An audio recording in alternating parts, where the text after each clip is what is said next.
નમસ્કાર, નવપ્રવાહ ગુજરાત ન્યૂઝમાં આપનું સ્વાગત છે। વડોદરામાં પ્રધાનમંત્રી આવાસ યોજનામાં સસ્તા મકાનો લઈ ભાડુઆતોને આપી ભાડાની રોકડી કરી લેવાનું કૌભાંડ બહાર આવતા સ્થાનિક રહીશોએ હોબાળો મચાવ્યો હતો।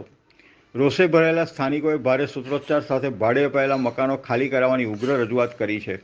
મળતી વિગતો અનુસાર વડોદરા પાસે ખટંબ અર્બન ડેવલપમેન્ટમાં જરૂરિયાતમંદો માટે પ્રધાનમંત્રી આવાસ યોજનામાં સસ્તી કિંમતના મકાનો બનાવવામાં આવ્યા હતા, જેમાં રહીશોના આક્ષેપો મુજબ જરૂરિયાતમંદ સહિત કેટલાક વગદાર માણસોએ મકાન લઈ ભાડુઆત રાખીને ભાડાની રોકડી કરી રહ્યા છે। જરૂરિયાતમંદો માટેની પ્રધાનમંત્રી આવાસ યોજનામાં ખટંબ અર્બન ડેવલપમેન્ટના મકાનોમાં આ કૌભાંડ ઉજાગર થતાં પ્રધાનમંત્રી આવાસ યોજનામાં રહેતા સ્થાનિકો મોટી સંખ્યામાં ઘરોની બહાર ઉમટી પડી ઉગ્ર વિરોધ નોંધાવ્યો હતો। આ મકાનોમાં રહેતા ભાડુઆતોમાં પણ કેટલાક ભાડુઆતો દાદાગીરી સહિત ગંદકી અને અભદ્ર વ્યવહાર કરતા હોવાનો સ્થાનિકોએ આક્ષેપ કર્યો હતો। આ અંગે સ્થાનિકોએ વડોદરા મહાનગરપાલિકા, બુડા અને પોલીસ વિભાગમાં રજૂઆત કરી હોવાનું પણ જણાવ્યું હતું। ભાડુઆતો દ્વારા કરાયેલા દાદાગીરી અને સ્વચ્છંદી વર્તનને કારણે અકળાયેલા રહીશોએ તમામ ભાડુઆતોને મકાન ખાલી કરાવવાની માંગ સહિત અને જો ન્યાય નહીં મળે તો ઉગ્ર વિરોધ કરવાની ચીમકી ઉચ્ચારી હતી। સ્થાનિક મકાન માલિકો રહીશોના ઉગ્ર રોષ વિરોધની વચ્ચે અન્ય ભાડે આપેલા મકાનના માલિક આવી જતા રહીશોએ પૂછેલા સવાલોના જવાબ આપ્યા હતા, પરંતુ તેમના જવાબ સંતોષકારક નહીં હોય ગળે ઉતર્યા નહોતા। તેમને પણ ભાડુઆતને તાત્કાલિક મકાન ખાલી કરાવવાની ચીમકી આપી દેવામાં આવી હતી। ખટંબ અર્બન ડેવલપમેન્ટમાં પ્રધાનમંત્રી આવાસ યોજનાના મકાનો ભાડે આપનારાઓ પ્રત્યે રહીશોનો રોષ ફાટી નીકળ્યો હતો, ત્યારે શહેરમાં જરૂરિયાતમંદો માટે બનાવેલી અન્ય આવાસ યોજનાઓના મકાનોમાં પણ આ સ્થિતિ નહીં હોય તેમ માની લેવાય નહીં તેવું ચકચાર મચી હતી। ત્યારે તંત્રએ પુનઃચકાસણી કરી કોઈ જરૂરિયાતમંદ મકાન વગરનું ના રહી જાય તે માટે કાર્યવાહી કરવી ઇચ્છનીય છે। છૂટક ધંધો કરો, બરાબર છે। આજે તમે મકાન ભાડે કેટલા સમયથી આપ્યું? જ્યાં પહેલેથી જ આપ્યું કે પહેલે એ કર્યું? 5 દિવસથી આમાં એવું થયું કે ત્યાં પાણી પડ્યું એટલે છોકરાઓ કાલે અહીંયા સુવા માટે આવ્યા અને આ કંઈક આવું કહે છે થૂક્યા અને કંઈક આડું અવડું બોલ્યા એવું કહે છે। પાણી ભરાયું ના, હું એવું નથી કહેતો, અમને એવી માહિતી છે કે તમે પહેલા ભાડે આપ્યું હતું ને જાતે રહેતો હતો, તમે પહેલા આપ્યું હતું ને એ લોકો જોડે તમારે મારામારી થઈ ખાલી કરાવવા બાબતમાં, એ વાત સાચી? વસ્તુ એવી હતી કે એવું કીધું ભાઈ ખાલી કરો, મેં ખાલી કરાવ્યું, બરાબર છે। હવે અમને પાણી ભરે હવે આવ્યા છે, બરાબર, કઈ કાંઈ માટે નથી આવ્યા એ લોકો અને સામાન જોઈને અંદર બધા સામાન નથી એ પાણી ભરી। સવાલ એ નથી, આગળની વાત કરો, આગળની ભાડે આપવાનું કારણ શું વડીલ? ભાડે આપવાનું કારણ કાલે એ છોકરો બહુ દાદાગીરી કરતો, મારે મેડિકલ ઇસ્યુ હતો, બીજા ભાડે રહેવા ગયો છું એટલે મારે ભાડું તો મારે ઘરનું માંથી નીકળે એવું નથી એટલે મેં આપ્યું અને હજુ 5 દિવસ બાદ મેં પહેલેથી નથી આપ્યું। હવે તમને મોદી સાહેબે મકાન શેના માટે આપ્યા? રહેવા માટે। તો તમે જાતે નથી રહેતા, ભાડે તમે રહો છો એનો મતલબ શું? જાતે રહેતો તો મેડિકલ ઇસ્યુ છે, મારી વાઈફ પ્રેગ્નન્ટ હતી એટલા માટે હું અહીંયા 2 વર્ષ રહી ગયો અને અહીંયા ખારું પાણી આવે છે, નાનું છોકરું હતું એટલા માટે મેડિકલ ઇસ્યુ તો 2 વર્ષ જાતે જ રહ્યો છું। ખારું પાણી તો છતાં પણ મેડિકલ ઇસ્યુ તો એટલા માટે રહેવા ગયો છું સપ્તાહ માટે અને મારાથી ભાડું નથી નીકળ્યું એટલા માટે કર્યું। પણ તમે અત્યારે ભાડે આપતી ઘડી સામેવાળાને પૂછ્યું ક્યાંનો છે, કઈ શું છે?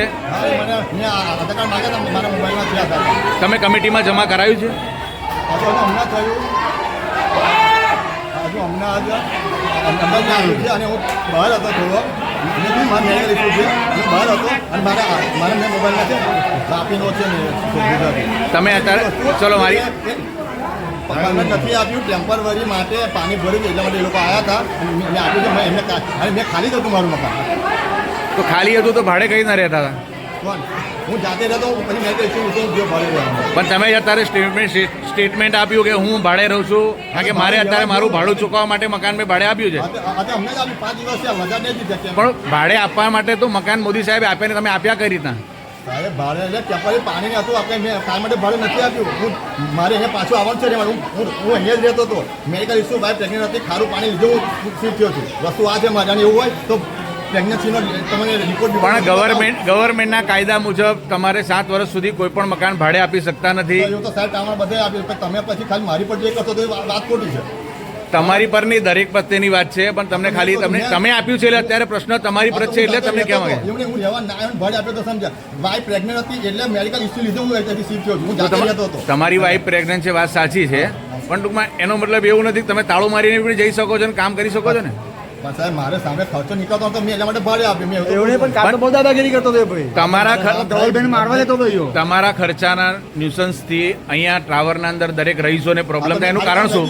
મેં ખાલી કર્યું ઓન ધ સ્પોટ બપોરે ખાલી કરી દે બપોરે જ ખાલી કરી દે છે મારી સાંજે ધવલભાઈનો ફોન આવ્યો પણ મારથી અવાયું નતું બરાબર ભૂખ ચાર રસ્તાએ પાણી ફૂલ છે અત્યારે પાણી છે નતો વહેલે નથી આવ્યો આવી ગયો પછી તેરીમાં સવારમાં અવાયું થયું તરત આવી ગયો તો અત્યારે તમારું મકાન તમારું ખાલી કરીને ક્યાર સુધીમાં આપશો?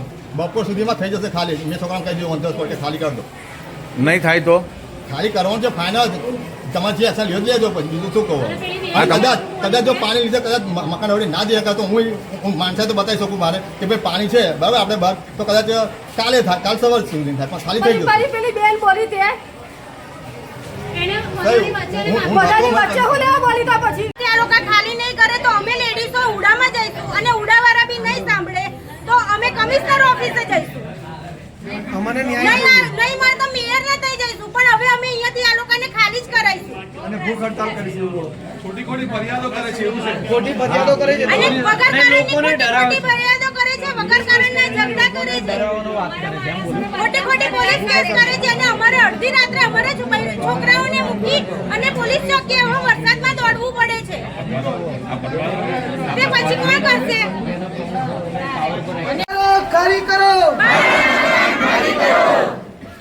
હવે તમને પ્રધાનમંત્રી આવાસ યોજનાના અંદર દરેકને મકાનો આપવામાં આવ્યા છે તો ટૂંકમાં તમે ભાડુઆતને કેમ ભાડે આપો છો એ જણાવશો? હવે હું તમને મુદ્દાસર એ વાત જણાવવા માંગુ છું સાહેબજી કે અમે અહીંયા 3 વર્ષથી રહી રહ્યા છે. નરેન્દ્રભાઈ મોદીનો અમે આભાર પણ માનીએ છીએ કે અમને આવા મકાન આલ્યા છે. પણ દરેક જગ્યાએ દીવા તળે અંધારું હોય છે એવી રીતે અહીંયા ઘણા લોકોએ પોતાના પૈસાથી રોકાણ કરીને મકાનો સસ્તા મળતા હતા જે ગરીબોના પૈસા હતા એના પર આ લોકોએ તરાપ મારી છે અને એમાં અધિકારીઓની બીજા બધા ઘણા નેતાઓની એ લોકોની મિલીભગતને કારણે અહીંયા જે એવા મકાન છે 1286 મકાનોમાંથી 600 મકાન એવા છે કે જે મકાનોને આ લોકોએ રોકાણ કરીને રાખ્યા છે. હવે રોકાણ તો કર્યું છે પણ અમે જેવા મધ્યમ વર્ગના લોકોને આ મકાન મળ્યા છે તેની અંદર એ લોકો ભાડે મકાન આપીને જે કાયદેસર ભાડે આપી નથી શકાતા ભાડે આપ્યા છે. એ લોકો ભાડા કરાર કર્યા વગર ભાડે મકાન આપ્યા છે એ લોકોએ. અને એમને જે લોકોને જે છોકરાઓને કે દીકરીઓને એ લોકોએ ભાડે મકાન આપ્યા છે એમાંના 90% લોકો એવા વ્યક્તિઓ છે કે જે પોતાનું ન્યુસન્સ ફેલાવી રહ્યા છે. એ લોકોને સ્વચ્છતાની બાબતમાં જ્ઞાન નથી. એ લોકો ગમે તે જગ્યાએ વેપારો નાખે છે, ગંદકી ફેલાવે છે. એની બહેનો આ ટાઉનની અંદર એક સારી વાત એ છે કે દરેક જણ જાગૃત છે, શ્રી નરેન્દ્રભાઈ મોદીના આદર્શને માનીને સ્વચ્છતામાં માને છે.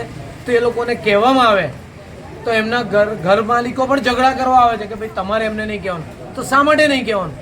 એ લોકો તો એમના ઘરે ડુપ્લેક્સમાં રહે છે ને એનું જે રોકાણ કર્યું છે ત્યાં ફાલતુ લોકોને રહેવા આપી દીધું છોકરાઓને. જે લોકો ગમે તેમ ગાળાગાળી કરે છે,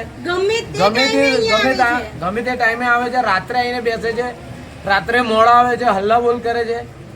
આ ધંધો એ લોકો કરે છે. અને અત્યારના બનાવ પ્રમાણે કમિટી જે બની છે અમારી ખટંબા અર્બન રેસિડેન્સી જે કમિટી છે આપણી, એ કમિટીએ વારંવાર રૂડામાં રજૂઆત કરી છે, કોર્પોરેશનમાં રજૂઆત કરી છે, પોલીસ ખાતામાં રજૂઆત કરી છે.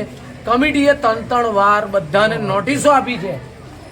બધાને પીએમ આવાસ યોજના હેઠળના આ મકાનો માટે સામાન્ય લોકોને અમને એવી લાગણી થાય છે કે અમને મકાન આપ્યા અને જેમને વેટિંગમાં જે લોકો છે એ લોકો વ્યક્તિઓ પોતે આજે દુઃખ વ્યક્ત કરે છે. અને આવા માલેતુજાર લોકો પોતાના પૈસાના જોરે અને મિલીભગતના કારણે અધિકારીઓને એ લોકોએ ઘણા લોકોના તો 3-4 મકાન છે, પોતાના સાસુના નામે છે, પોતાના નામે છે, પોતાના છોકરાના નામે છે. તો આ કઈ લગીને સહન કરવાનું? એ બધું બી સહન કરતા અમારે આ લોકો જોડે ગાળાગાળી સહન કરવાની? અમારી બહેનોને એ લોકોના ન્યુસન્સ વેળા જોવાના? છોકરીઓ ગમે તેમ સિગરેટો પીતી હોય એ જોવાનું? છોકરાઓ ગમે તેમ દીકરીઓને લઈને આવીને એ જોવાનું? દારૂની બોટલો દેખાય છે પોલીસ સ્ટેશનમાંથી. પોલીસોની અંદર તમે જ્યારે તપાસ કરશો, અમારું કપૂર ફ્રીડમ પોલીસ ચોકી લાગે છે, ત્યારે આ વસ્તુઓ જે કામ ચાલી રહ્યું છે અને એમના ઉપર કોના હાથ છે ને એ ખબર નથી. તંત્રના કયા વ્યક્તિઓ એ લોકોનો હાથ છે કે જેથી કરીને એ લોકોને કશું થતું નથી. અમને એવું થઈ રહ્યું હતું, પહેલાં અમને એવું હતું કે નરેન્દ્રભાઈ મોદીએ તો સારું જ કર્યું છે, પણ જે ભ્રષ્ટ અધિકારીઓ છે જેના લીધે એમના પાપે અમારા લોકોને આ બધું સહન કરવું પડે છે. માટે અમે એવી માગણી કરીએ છીએ કે ભાડુઆતોને અહીંયાથી ખાલી કરો. ટાઉનમાં કોઈ પણ ભાડુઆત ના જોઈએ. વત્તા જે લોકો અહીંયા રોકાણ કર્યા છે એવા લોકોને વીણીને જે લોકો વેઇટિંગમાં ઉભા રહ્યા છે, જે ઘર વગરના છે, નરેન્દ્રભાઈ મોદીનું જે મિશન છે કે ગરીબોને પોતાનું ઘર આપીએ, એ મોદી ત્યારે જ સાર્થક થશે મોદી સાહેબનું કામ કે જ્યારે આવા લોકોના એમના પર સર્ચ કરવામાં આવે અને એને એ લોકોનો પર્દાફાશ કરવામાં આવશે કે ભાઈ ખરેખર આ લોકોને જરૂર નથી ને એ લોકોએ કર્યું છે રોકાણ. એવા લોકોના ઘરને સીલ વાગી અને જરૂરિયાતમંદને ઘર મળશે. ત્યારે જ આ ખરા અર્થમાં નરેન્દ્રભાઈનું સપનું સાકાર થશે અને એના લોકોને શાંતિ થશે. ભારત માતા કી જય!